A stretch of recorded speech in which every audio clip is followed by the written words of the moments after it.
আসসালামু আলাইকুম। আমাদের আজকের ভিডিও টপিক হচ্ছে রাখালের মানত। একদিন এক রাখালের একটা গরুর বাছুর হারিয়ে গেছিল।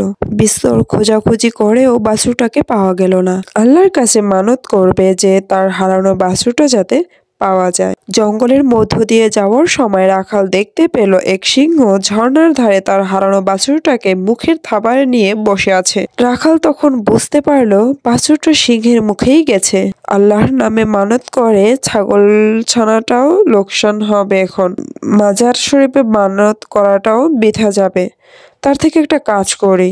সে আকাশের দিকে তাকিয়ে আল্লাহর কাছে দুহাত তুলে বলল, হে আল্লাহ, বাছুরটা ফিরে পাওয়ার জন্য তোমার নামে ছাগলছানা মানত করেছিলাম। বাছুর চোরকে আমি ধরে ফেলেছি। এবারে তার থাবা থেকে বাছুরটাকে তুমি উদ্ধার করে দাও। আমি মানত করছি তাহলে একটা ষাঁড় তোমার নামে উৎসর্গ করব।